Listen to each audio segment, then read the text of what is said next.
ချစ်လေးရဲ့အမလေးခရီးပန်းတာတမျိုးငွေဆောင်တစ်ပတ်ပတ်ပြီးတော့စော့ရတာလေပင်ပန်းတယ်နေပူရှင်ရလဲပြင်းမပြင်းဟုတ်ပါတခုလေးတောက်မယ်ချစ်လေးတောက်ချင်လေချော်ရည်လေးတခုပေါ့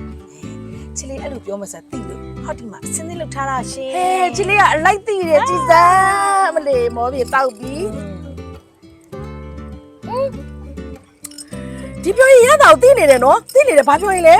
ဒီမှာချစ်လေးရတယ်တေချာပြန်စင်းစားငငယ်တုန်းကဟေးတို့သိတယ်နော်အဲ့ဒါလေတပီတော့ကြိုင်မိုးလိုက်အခုကြတော့ဂုံဂုံတော့ကြိုင်မိုးလိုက်ချစ်လေးရရောဒီဆိုလေးကြိုင်မိုးလိုက်အားလုံးရဲ့ကြိုင်မိုးလိုက်ဟုတ်တီကုန်းတောက်ပြထားတယ်မိုးလိုက်ပြေးရတော့တီကုန်းတို့ဟိုးငငယ်တုန်းကအရန်ကိုချိန်နေတက်ခဲ့ပြီးတော့နေ့လေနေခင်စော့ကစားရင်အမောပြေအနေနဲ့တောက်ခဲ့ရတဲ့အချိုလေးပဲဖြစ်ပါတယ်ရှင်